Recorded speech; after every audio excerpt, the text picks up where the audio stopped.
everybody. How are we doing in the chat today? Is everybody ready for some story time? We will be reading Dungeons & Dragons Endless Quest book from TSR, a Pick a Path to Adventure book, Pillars of Pentegarn, which, after reading Revenge of the Rainbow Dragons, we think this is the prequel to that book. I see that Doug in Texas is in chat, our lovely benefactor of all of these Pick Your Path books. So thank you for gifting these to the stream so we can read them to everybody. Hi, Glub Glub Bub. What a fun name to say. Thank you for that gift today. I hope everyone is having a lovely start to their week. I am honestly feeling a little overwhelmed this week. I haven't been getting a lot of sleep. I don't know if it's just me, but I've been having the most vivid, wacky dreams that I've had in a long time. I used to remember my dreams a lot as a kid, and I don't really remember them now, except I am remembering that they were like really, really vivid and real.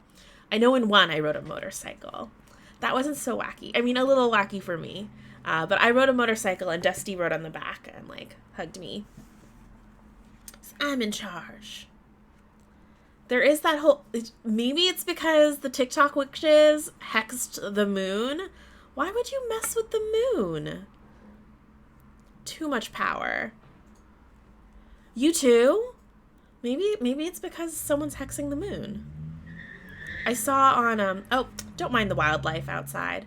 I saw, goodness, what was I going to say? Oh, I saw on Twitter, someone else was saying that they've been having incredibly vivid, really upsetting dreams lately, and they don't know why. And in any case, between that and just how hot it's been here in Seattle, Dusty, you're typing so loud.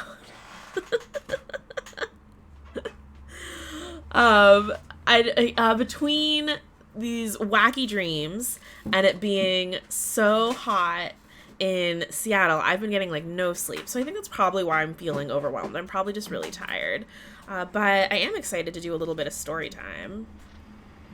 The present is at the new house. I'm excited to see that later tonight. I'll send you pictures, Jess. But shall we jump into a lovely story for everybody to enjoy? I could read the back, or we can just jump right in. I think I'll read the back a little bit. You are Jamie, a young villager with a love for the enchanted forest everyone else fears.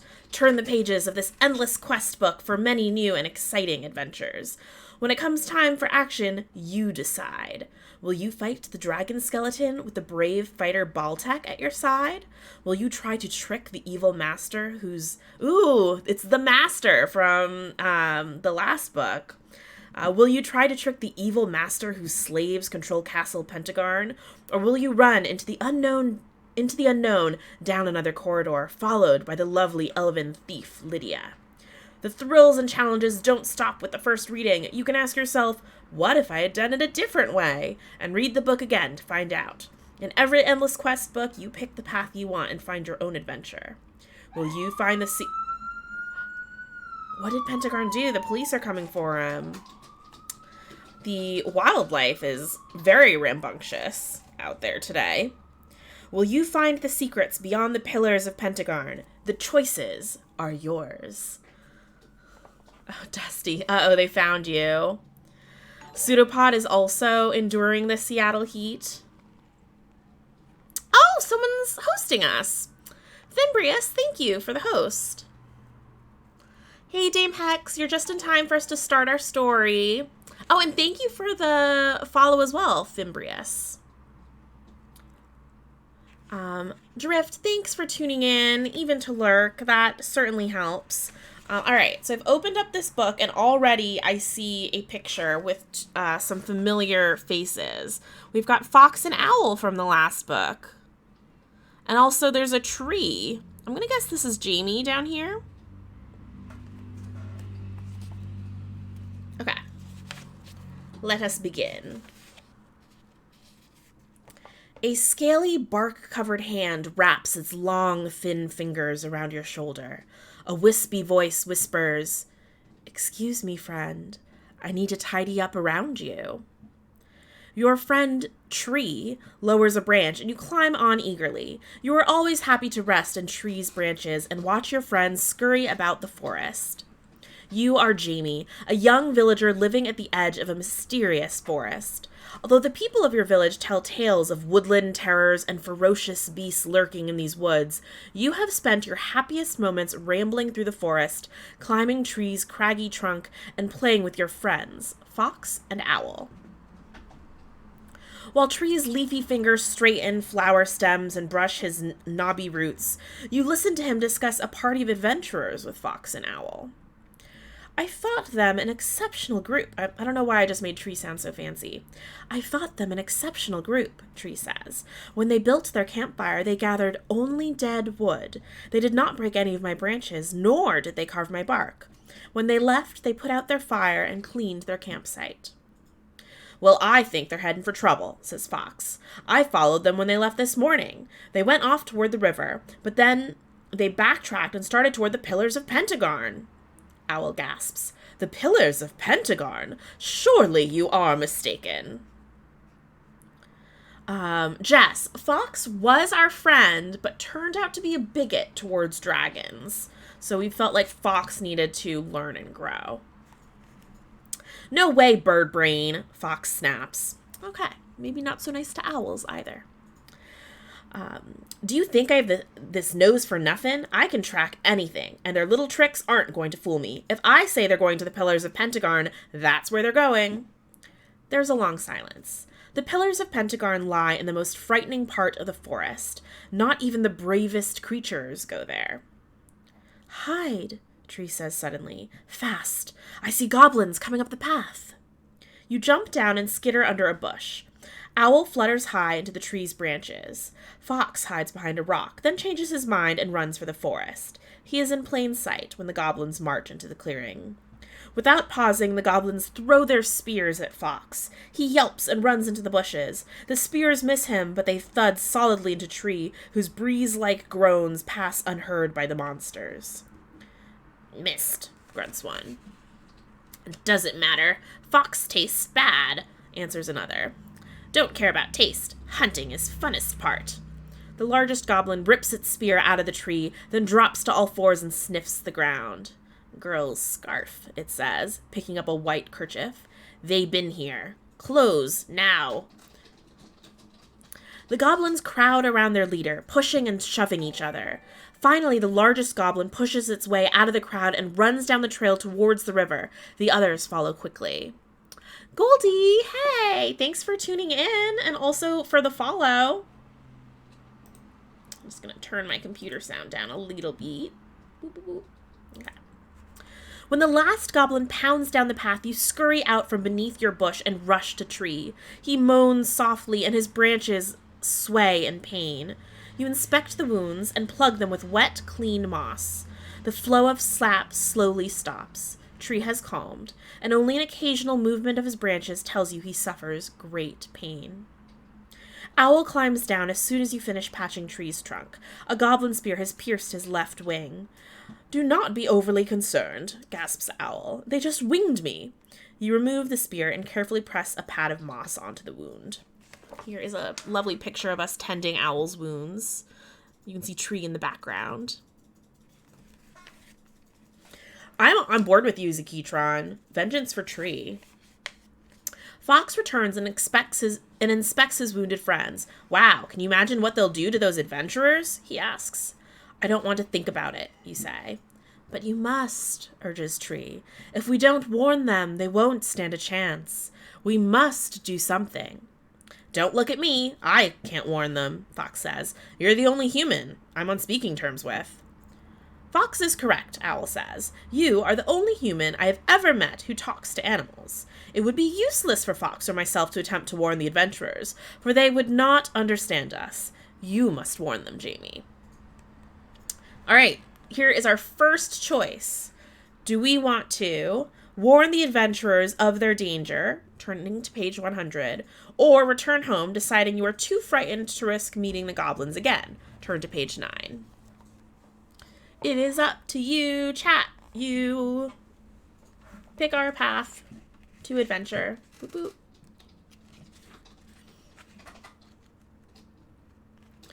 All right. Ben votes page 100, warn the adventurers of their danger.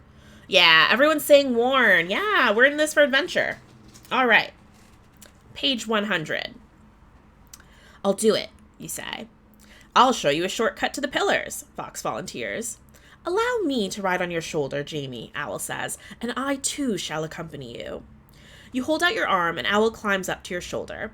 Following Fox, you enter the forest. There's like someone screaming outside. Sorry if I seem distracted. Allow me to ride on your shoulder, Jamie, Owl says, and read that part already. We've entered the forest. After 20 minutes, you come to a tall stand of ash trees. Brambles and briars grow entwined around the base of the tall, gnarled trees. You push your way through and see that the forest stops at your feet. The ground in front of you is a sickly, burnt gray. Several large pillars rise like thick white fingers from the blackened earth. Their tops are broken and jagged, and huge pieces lie strewn about the clearing. As an opening gapes near the base of the pillars, like a missing tooth in a jack-o'-lantern. You see 3 sets of footprints leading into the opening. As you peer into the opening, a squeal breaks from the forest, and you turn to see the goblins racing from the tangles. Turn to page 24. Before I do, I want to show you all the picture. These are the pillars. Okay. 24, what's going to happen? Choking back your fear, you duck under the pillars and enter the darkness. Glancing back, you see the goblins hard on your heels. With the goblin cries echoing the passage, you run as fast as you can, even though you have trouble seeing. Luckily, your long legs outdistance the goblins as you race down the corridor, but your breath soon rasps in your throat. You cannot last much longer without rest. As you round the corner, a crumbling staircase rises upward into the darkness. The passage splits at the bottom and leads both left and right. You lean against the stair and try to catch your breath, pressing your fingers against the stone wall. You feel ancient stone carvings under your hand. The cries of the goblins draw closer. Well, Featherhead, pants Fox, got any hot ideas now? It is my astute opinion that... Lock! The carving moves under your fingers, and a section of the staircase opens without warning. You fall backward into the darkness. Hey, Fox cries, wait for me. He slips through the opening. The wall quickly snicks shut, and darkness closes around you. The dark is thicker and more complete than you have ever known. Goblin feet pound up the stairway you are hiding under, and then there is a long silence. Finally, Fox says, I don't know how to tell you this, but we're not alone. That is correct, a deep voice says. Who's there? You demand, trying to sound brave. In answer, a burst of light fills the room. A wrinkled old man leans on a staff in front of you. Don't know if it's Lydia, Ben. He seems more ancient and frail than anyone you have ever seen. A bright torch-like light leaps from his staff. A young fighter stands on the old man's right, pointing the sword at you. His battle-scarred armor and bulging muscles tell you that is not someone to anger. Oh. Actually, Lydia might be here after all. A beautiful elven maiden stands on the left. Bright red hair hangs to her waist. She wears carefully tailored leather armor. Her hand rests on a polished dagger handle, and she watches you intently with bright green eyes. Oh boy, mutters Fox. We're in for it now. Patience, Fox, Owl says. I have found hasty judgment leads to disaster. I can't think of anything more disastrous than dying, he answers. Here are the 3. Little party. Boop, doop. Fox, Owl, cries the old man in a papery, dry voice. Do not waste your strength arguing with each other. Neither the fighter Baltac nor the elven thief Lydia will harm you. You stare in amazement as Fox and Owl stop arguing and walk across the floor toward the old man. They understood the old man, and he understood them. Surprised, child? He asks. Don't be. Like you, I can speak with animals, and so can those with me. He pauses, and you back away from him. Do not worry, Jamie, he continues. Saying your name without having asked your name isn't a way to get someone to calm down. He continues. I am not one to fear. Come, sit beside me. I shall tell you and your friends everything you need to know. He holds out his hand. His eyes are kindly and intelligent and hold all the strength his body lacks. Without a word, you cross the small space between you and clasp the waiting hand. Fixing his gentle yet powerful gaze on you, he begins. Although it seems unlikely, this was once a beautiful place.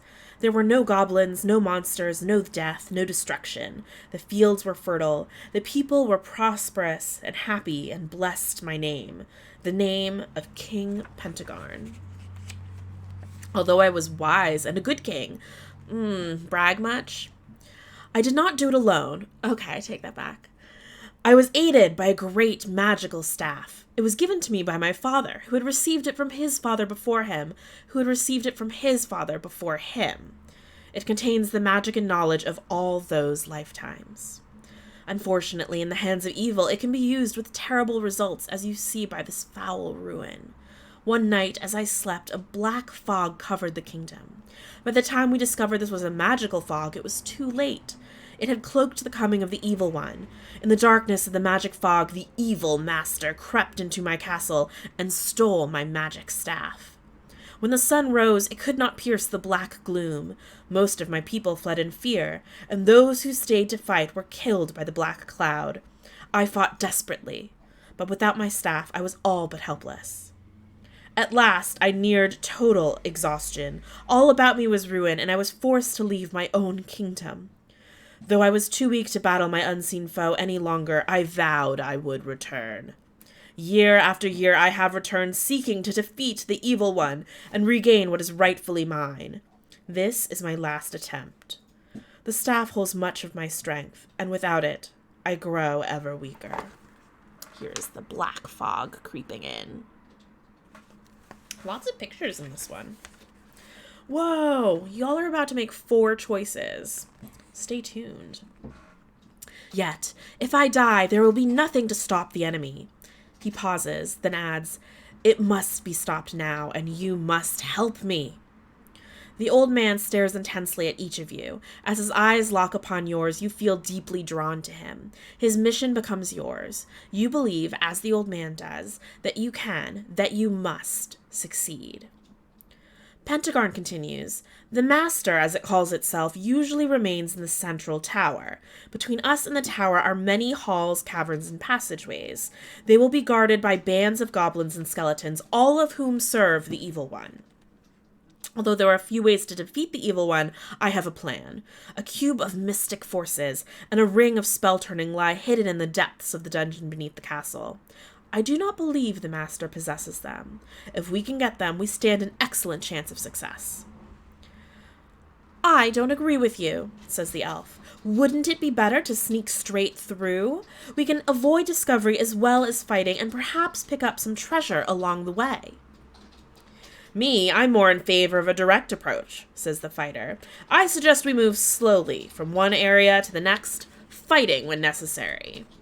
The old man fastens his gaze upon you. And you, little one? He asks in a soft voice. What do you think? Which of the ways would you choose? Me?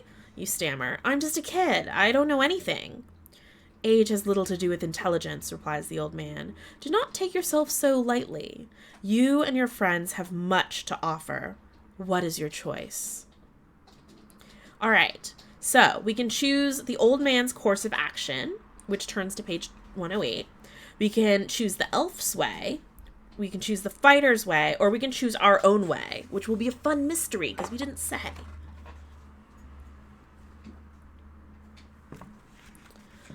All right, Ben votes for choose the old man's course of action.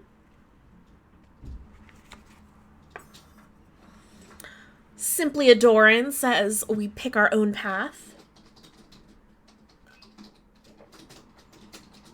Ooh, Zekitron also saying our own way. Pseudopod, our own way. All right.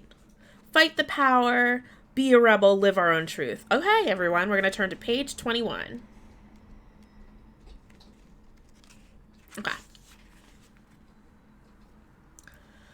21.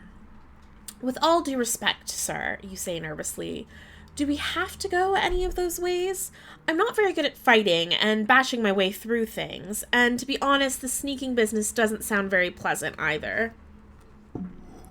The thief flushes deep red and reaches for her dagger. Pentegarn puts out his hand and gently stops her action. Nor do I like the idea of going into a dungeon, you continue cautiously. If something went wrong, we'd be trapped under the earth. A shiver of fear runs down your spine. Isn't there some other way we could go? Yes, Pentegarn says hesitantly. I suppose there is. We could go over and through the ruins of my castle. It is fairly direct. It is a fairly direct route. Yes, we could do that. If you please, sir, that's what I'd like to do. A good choice, child. I should have thought of it myself. We'd best get started. Zekatron, wow, she was going to shank someone. Holding the staff with both hands, Pentegarn taps the ceiling once, twice, 3 times. A section of it rumbles back to reveal the night sky. Away you go, says the fighter, boosting you through the opening. Soon all of you stand outside the small hole. Pentegarn taps the ground gently, and the missing sections fall neatly into place. Now, says the wizard, we have 2 choices. We can go into the Hall of Kings, or we can go through a secret tunnel into the Hall of Past Glories. Which shall it be? All right, everyone. Are we going through the Hall of Kings? Turn to page 36. Or through secret tunnels into the Hall of Past Glories? Page 32.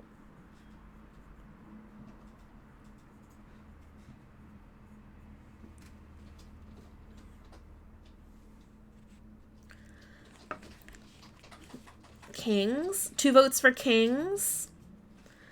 Dusty votes for Glory. Ooh, we're tied. 2 Kings, 2 Glories.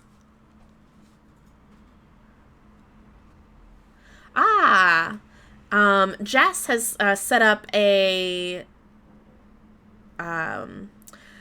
what's it called? A poll. Jess has set up a poll with Moobot, so you can type Kings or you can type as one word Past Glory to vote.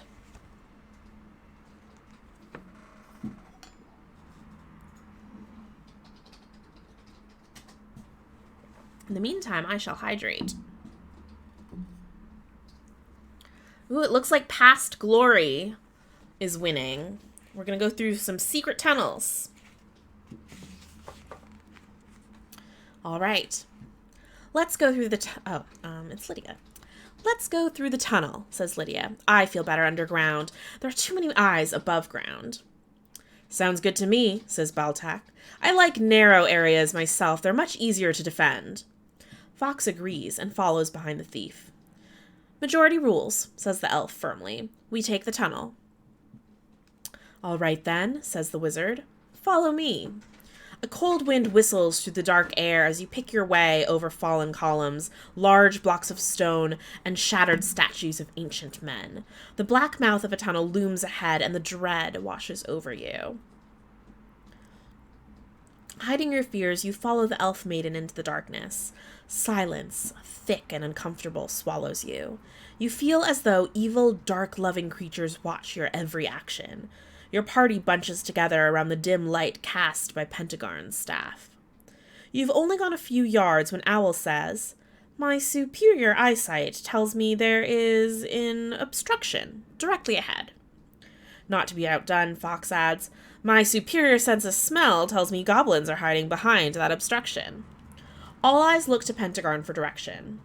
There's no point in fighting them there, he says. This path has been claimed by the evil one. We will have to go on to the Hall of Kings or return to the secret room under the stairs and choose another course of action. Oh, they're just kind of like, whoop, making us U-turn. Okay, so do we want to go to the Hall of Kings instead? Or do we want to go back to the secret room and choose a new direction?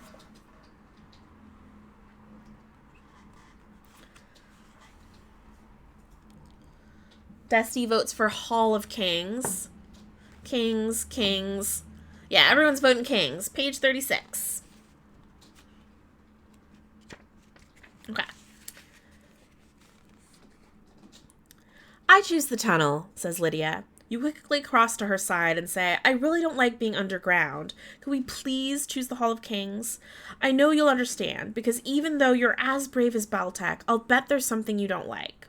At first the thief glares at you, but her eyes finally warm. She smiles and says, You're right, I can't stand bats. Just the thought of them makes my skin crawl. Let's go to your Hall of Kings. You are soon threading your way between a line of jagged pillars. They rise high into the night sky. There used to be a roof connecting them, sighs the wizard. It was really quite grand. Thick swirls of sand muffle your footsteps as you march towards the ruins of a large chamber. A set of double doors nearly 20 feet tall hang loosely on their hinges. No need to knock, barks Fox. Let's hope no one's home. Slipping between the yawning doors, you find yourself standing in a wide corridor that stretches into total darkness. The hall of my ancestors, whispers Pentegarn. How grieved they would be to see their kingdom now. The rasp of steel on steel rings through the room suddenly. Stand back, cries the fighter. We're surrounded. You peer into the darkness, and you can barely see dozens of man-like shapes in the black room. No, dear fellow, Pentegarn says. Put away your sword. There's no danger from this quarter. I will show you. Pentegarn lights the room with his staff's flickering light, and you see statues stretching as far along the hall as you can see. Let me introduce my ancestors, says the old wizard proudly. You approach the figures slowly, and with a certain amount of dread. One by one, Pentegarn passes each figure and recites his or her name, telling of battles long past. The first stone king holds a staff much like the one Pentegarn holds, a young and plain sapling with some carvings at its top. As you pass each king's statue, the staff grows and changes until it is a complex blend of beauty and power. As you stand in front of the last statue, admiring the beauty and power of the staff, Pentegarn says quietly, My father. You notice with astonishment that Pentegarn's father wears an amulet that looks exactly like the one your mother gave you. You raise your hand to your chest, where the amulet still hangs under your shirt. Could it be the amulet Pentegarn's father wore? As if reading your thoughts, Lydia asks Pentegarn, What is that necklace? That, my dear, is the Amulet of Power, a most wonderful device. Unfortunately, it was lost when the kingdom fell, and I have not been able to recover it. If I had it, our job would be much easier. As you are about to reveal the amulet to Pentegarn, a crazed howling fills the hall, and you turn to see 2 large wolves running toward you. The beasts have glowing red eyes and ugly white teeth. Quickly, cries Owl. There's not a moment to lose. Hearts racing wildly, all of you dash through the dusty darkness. The insane howling follows, lapping at your heels. You can see 2 doors ahead, one to the right, one to the left. Which way, old man? Lydia shouts. A guardroom lies on the right, and an antechamber to the left. Pentegarn gasps in answer. Lydia quickly presses her ear to both doors. I hear scurrying in the antechamber, nothing in the guardroom. All right, everybody. Which one are we going into? The antechamber, where we hear scurrying, or the guardroom, where we hear nothing? Ben votes for antechamber.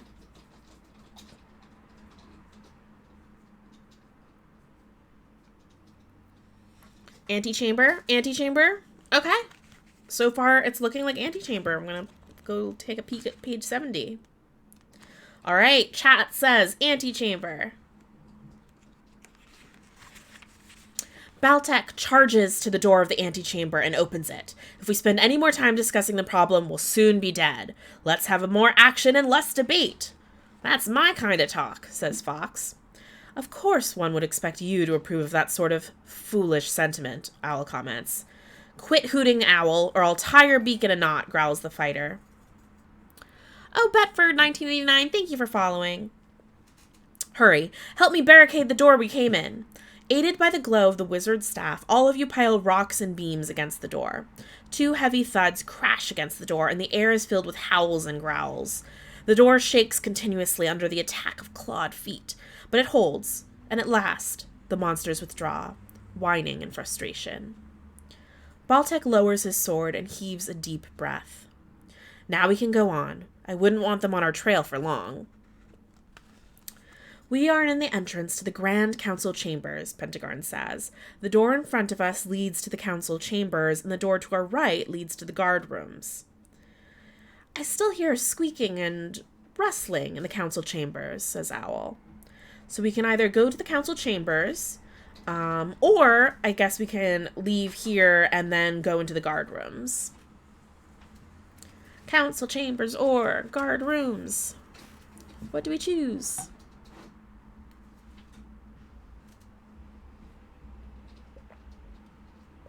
Ben says council chamber.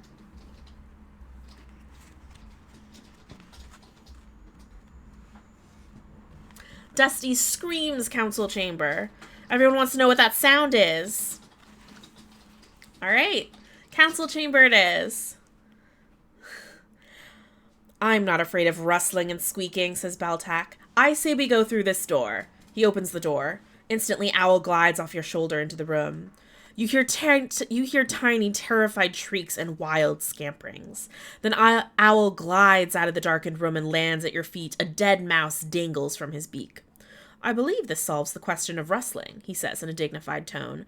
Musculus, I believe. I don't think it will prove to be much more trouble. If you'll excuse me, I'll dispose of it. Owl's head swirls around with a quick gulp. There's something else in the room. Oh, no, this is Fox. There's something else in the room, Mouse Breath, says Fox. Up there, near the ceiling. I can hear it, but I can't see it. Pentegarn lifts his staff, and the bright white light falls upon a wriggling mass of black and brown bodies. High-pitched shrieks ring out as the creatures circle and wheel about the room. Bats! I hate bats! Screams the thief. Why did I ever listen to you, Jamie? We should have gone through the tunnel. Calm down, my dear. I'll take care of them, says the wizard. He raises his staff once again, and the creatures wheel towards the corners and away from the dazzling light. The wizard points his staff at the two largest masses of bats, and two fireballs hurtle toward the ugly creatures, which then fall dead upon the ground. Wow, you're gonna fireball the bats? That seems like overkill, and also, like, they're just doing bat stuff. You're the ones barging in. That's a shame. You see, says Pentegarn, there's nothing to worry about. You might say I have a way with animals. Good work, Pentegarn, says Baltac. Let's get going, Fox snaps impatiently. Quite right, Fox, says the wizard. The two doors you see before us lead to the guard room and the alchemist's laboratory. There may be a small amount of magic left in the alchemist's chambers, but it's hard to say after all these years. Oh no! Jess is putting our Jarmathy bat emote. Jarmathy would not be into this. All right, are we going into the guard room or are we going into the alchemist's chamber? Poor Jarmathy.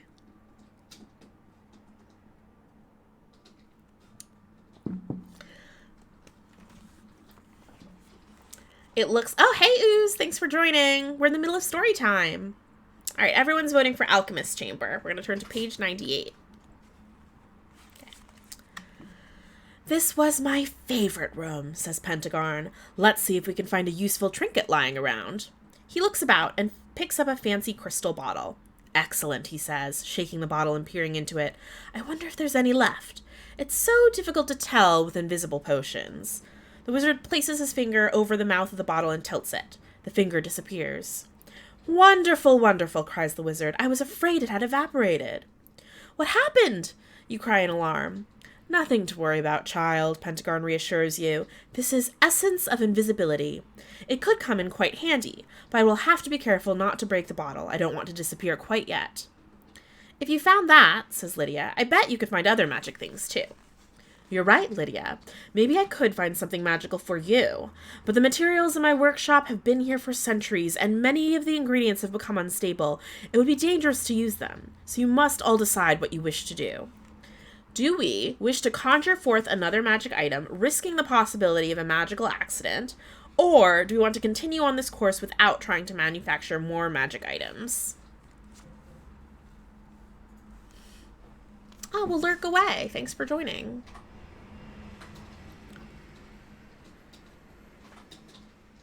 Ooh, I think there's 2 for risk. Ben wants to just continue. Ben says, don't do it. Danger magic.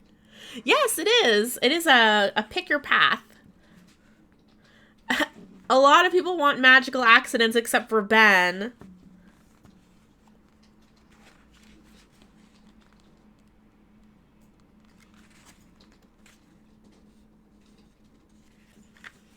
Okay. I'm like a little bit worried. So I'm gonna take this nail file. I'm gonna use it as a bookmark in case we blow up. Page 90. Pentegarn scurries around the room, peering into bottles and jars. Finally, he says, Baltec and Lydia, give me your weapons. What for? Baltec asks cautiously. Pentegarn pulls an old trunk over to the workbench and rummages through it, pulling out several yards of silk scarves, a stuffed rabbit, and a vial of pink liquid. Finally, he answers Baltec. If all goes well, I shall make your blades unbreakable and as sharp as a razor for all eternity. Sounds good to me, says the fighter. But don't do it quickly. I feel naked without my sword. Oh, but do it quickly. Pentegarn pours a blue liquid onto the blades, then murmurs some magic words. Blue smoke billows over the blades. If my memory serves me right, Pentegarn says, I should add a drop of pink oil of permanence and all will be done. He pours a drop on each blade, and there is a very loud poof. A streak of silvery pink shoots through to the ceiling, staining the wizard's beard as it passes. Oh my, I don't remember that, he says. He stares through the pink clouds shrouding the table. What did I do wrong? He asks, puzzled. I don't remember it smoking before. You follow his gaze down to the blades. They are pitted, crumbling, and worst of all, pink. What have you done? Cry Baltec and Lydia angrily. That never happened before, Pentegarn says absently. Isn't that amazing? You'd better figure it out fast, growls Baltec. We're easy targets for the evil one without our weapons. It's quite hopeless, Pentegarn mutters glumly. I can't repair these blades. He begins rummaging through the chest at his feet. I'm afraid you'll have to settle for new ones. When he rises, he holds a set of new weapons. Feels all right to me, Baltec says, slashing through the leg of the workbench. Since that didn't work, Lydia asks, sheathing her blades, where do we go from here? The throne room lies just beyond the next door, answers the wizard. It is possible he whom we seek lurks there. Why didn't you say so? Screeches Lydia. She stomps off towards the door. Wait, you say, drawing the amulet from beneath your shirt. I have to tell you something. But no one is listening. The wizard draws himself up as tall as he can, points at the door, and whispers a magic word. The door opens. Turn to page 84.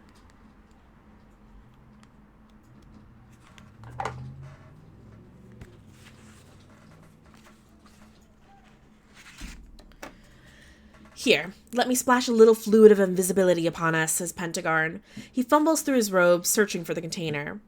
Are you sure it'll work? Baltec asks anxiously. How long does it last? Lydia asks nervously. It will work just fine, the magic user says reassuringly. It will last long enough for us to accomplish our mission. The wizard carefully pours several drops of the liquid on the tongues of Lydia and Baltec. They disappear into thin air. Not bad at all, Lydia says gaily. The voice is directly in front of you, but you see nothing. Suddenly, invisible fingers dig into your ribs and tickle you. Stop it! Stop it! I hate being tickled! You scream, trying to escape the persistent tickling. We're weird in the middle of a mission, but, whatever. You roll across the dusty floor and bump into Pentegarn. You hear a tinkle and a poof. Gasping, you open your eyes and see Pentegarn wringing his hands. He looks down at the floor glumly. I had just sprinkled Fox and Owl when you bumped me, he frets. I dropped the vial and it broke. Fox got a double dose and I'm afraid there's nothing left for us. Does that mean I'm this way forever? Yaps Fox. We could not possibly have such great fortune, Owl says. No, it's not permanent, says the wizard, but this accident might alter our plans considerably. Maybe we should go back and choose another path. Do we go back to the secret room under the stairs and pursue another course of action, all the way back at page 31, or do we continue on this course of action and take our chances? Turn to page 43. This is the best time to fight, when everyone's frustrated and angry. Dusty votes for danger.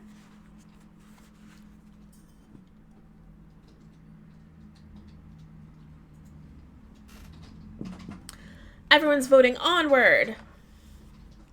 Page 108 at the beginning. All right. 2 votes for onward. Pseudopod votes for danger.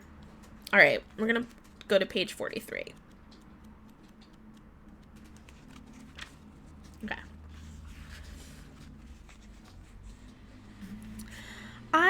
I say let's continue, you urge. I don't want to go back. You sneak through the doorway into the throne room. At first you see nothing. Then out of the darkness, a bright red light appears. It soon turns clear white and arcs toward you. As your eyes adjust to the light, you see a dark-robed figure sitting on a great throne. It clutches a great glowing staff. You gasp with shock, for the same emblem you saw on the statue of Pentegarn's father is embedded on the head of the staff. It is the same emblem you bear on your amulet. Pentegarn, you say. Look! You pull the emblem from under your shirt, but the old man has eyes only for his enemy. Pentegarn points to his staff to do battle. Begone, he booms. Begone from my kingdom, and take your evil with you. A flash of light shoots out of Pentegarn's small staff, but it dies when it reaches the evil one. A wicked laughter bursts from the figure. I should have left my helpers behind. I won't need them to defeat you. The evil one waves his hand, and a dim light glows throughout the room.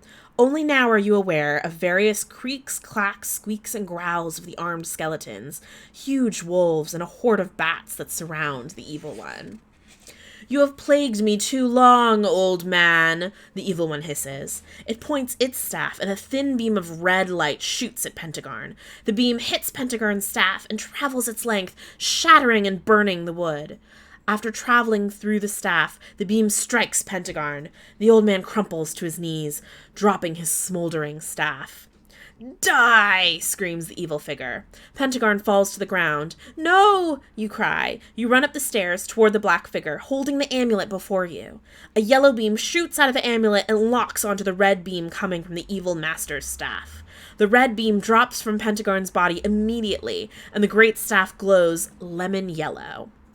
A shriek of pain erupts from the Black Master, and a yellow glow bathes its body. It falls to the ground and starts growing smaller and smaller and smaller.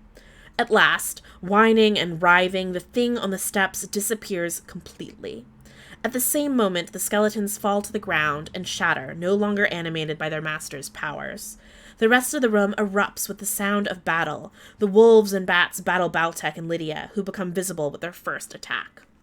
Suddenly, you realize you hold the Staff of Kings. It glows with a pale amber light that fills the large chamber. You point the staff in the direction of the fight, and a great light blinds you. When you can see again, the wolves and bats have fled, and Baltok, Lydia, and Pentegarn kneel at your feet. Please, sir, don't do that, you say. Take your staff back. Pentegarn rises to his feet, tears running down his cheeks, but he smiles with joy. It's not my staff, dear child. It is yours. The blood of kings and queens flows in your veins. If I had any doubt, they were dispelled by the amulet. No one can wear the amulet unless they are of our blood. You, Jamie, are my great-grandchild. You will raise the city to its former glory. Fear will be cleansed from the land, and you will rule wisely and well. Didn't you forget the part about riches and wealth beyond measure? Asks Lydia, sheathing her sword. You shall have them, you say, if they are mine to give. Indeed they are, Jamie, Pentegarn says. Indeed they are. Perhaps Baltek will even volunteer to lead your palace guard. If you'll have me, Baltek says, bowing, I would consider it a privilege. The end. Wow.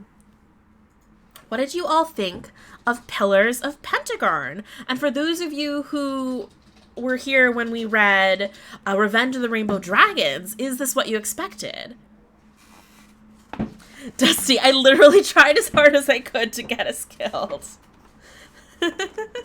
Well, we know there's a sequel. I really enjoyed that. I feel like there were some really nice action scenes and not really knowing what's going to happen until you turn to the next page. I liked that there were a lot of decisions we got to make.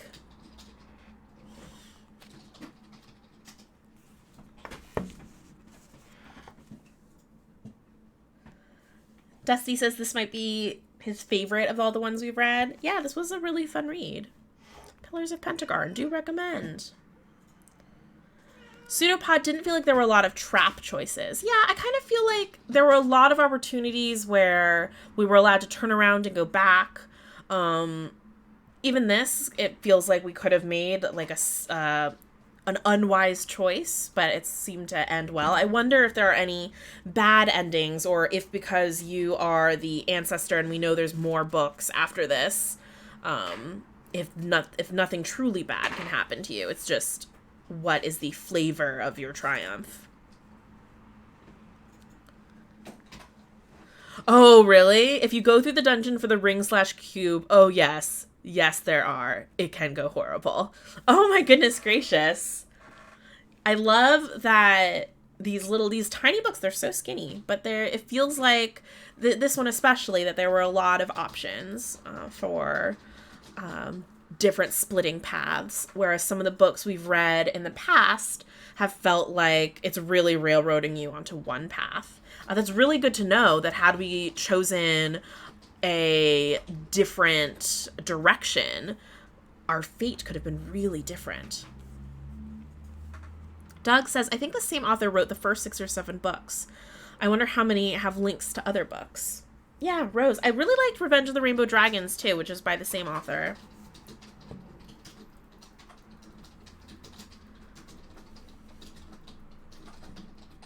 Oh, Ooze, you are welcome to butt into any conversation.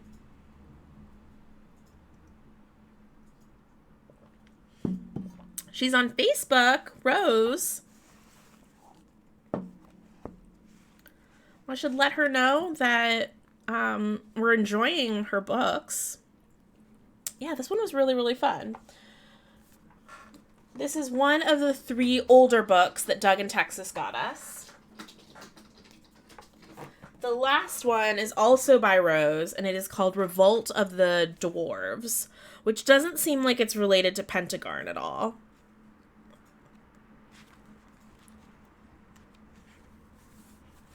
Yep, number 5. No, you're right, Ben. It's number 5. Did you read these a lot as a kid or since? Oh, you mean no, it's not related. Yeah, it doesn't look related at all. That one HeartQuest book never happened. We could only live in a world where that one HeartQuest book didn't happen, Doug. But I'm enjoying all of these, and I'm interested in... we'll maybe read this one, our last TSR one that we have, and then read some of the modern ones. And I'm interested in seeing whether the feel of the stories is different at all. Mountain of Mirrors is one of my favorite. Okay, well maybe have to try to track that one down then. That's the second one. There's a little synopsis here, just a couple sentences, or one sentence. An elven warrior hoping to keep your village from starving, you must enter the mysterious Mountain of Mirrors to fight monsters who have been stealing caravans of food. Interesting.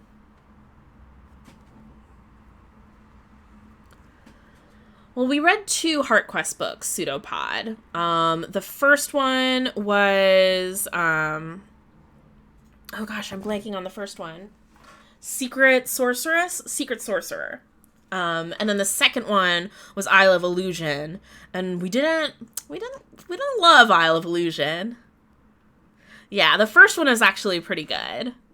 Isle of Illusion, it kept like asking us to make decisions, and then if you stray from the path that is kind of obvious, like what the path is meant to be, the decisions you make immediately make you go back. I unfortunately don't have a VOD of the first one, because that was my first stream, and I hadn't turned on that function yet. Doug, there was no second one. I'm really enjoying story time with everybody. I'm hoping to make this like a weekly thing. We'll do choose your own adventure books as long as we have them. My new house is near a library, so I'll have to maybe see if the library has any of these older ones, or just choose your own adventure books in general. Return to Brookmere is the most gruesome. Oh, good to know. Let's see, is that in here too? Return to Brookmere. You are an elven prince who must return to the ruins of the family castle, Brookmere, and learn what evil lurks there. Only courage and cleverness will bring you out. Ooh. It would be nice to... there's 6 of them listed here. 6 endless quest books. It would be nice to eventually read them all, if they're not too hard to get a hold of. But if you are interested in more D&D adventures, we hit our sub goal for July. We're actually one over. We're at 61 subs. So thank you everyone who has subscribed, who has used your Amazon Prime subscription, or who has gifted subs to folks here in the channel. The little reward for achieving that goal is that Dusty and I are going to play some D&D together. And we're actually going to do that tomorrow evening. At 5 o'clock Pacific time is when we will start. Hold on. I want to tell everyone what that adventure is going to be. I haven't tweeted it yet, but it's by D&D Duet. I don't know if you all can hear the wildlife outside, but it sounds like something is like scraping across the street, or like someone's got a full metal trash can behind them just being dragged. dndduet.com. Oh, you're bringing Gemmer? Dusty's character Gemmer is really fun. Our first D&D that we played together, I ran by the same people. So the D&D Duet is a husband-wife team, Jonathan and Beth Ball. And one of their series starts with an adventure called First Blush. And I DM'd that for Dusty, and that was our first time playing Dungeons & Dragons together. But they've just started releasing some content on their own website, dndduet.com, using the open game license. There's one called The Swamplands Witch, which I almost went for right away, but then I was like, no, this is for Dustin to enjoy. And although I think he also would have enjoyed The Swamplands Witch, but I went for one called Prison of the Light Eater. A Duet 5th edition adventure. It includes scaling rules if you want to run it for a group. Yes, Jess, back before we were married, barely dating. Tiefling King, it sounds like someone dumping a body or something. It's a wretched noise. I really hope you all can't hear it. Yeah. I'll read just the first sentence about the adventure we're going to play tomorrow. Ooh, posture check. Thank you. So it's a duet adventure for PCs of level 6 to 8. I've asked Dusty to make a level 6 Gammer Boondiggles. And it says, a temple has been discovered in the desert, but unearthing it has brought about some unintended consequences. Ooh, actually, I'm not going to read the rest of this sentence, because I think it might be a spoiler for Dusty, who's in the same room as me. But yeah, if you want to watch me and Dustin just play some D&D, just the two of us, we're going to squish right here by my desk, roll some dice. I think it'll be really fun. And then y'all have been smashing goals. So in addition to smashing the July subs goal, we also had our first community challenge for Omen points. So you see Dusty in chat redeemed some of his Omen points for a posture check to make sure that I'm sitting up straight. And we had a community challenge where you could donate your points towards that. And we raised 30,000 Omen points. So Sunday at 5 o'clock Pacific time, TK Johnson and I will be playing a game called Garden Paws.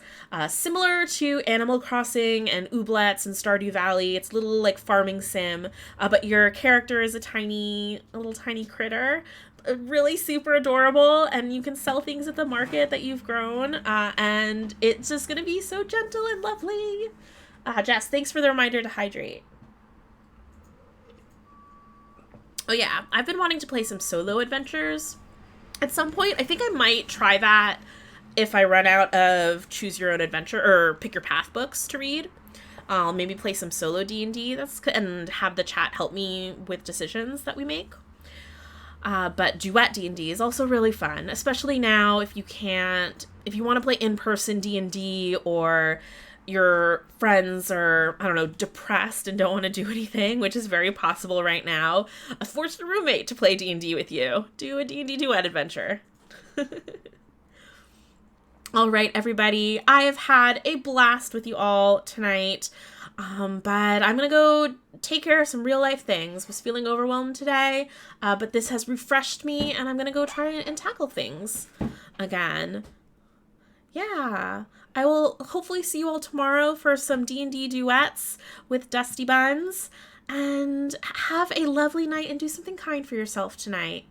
Bye, everyone.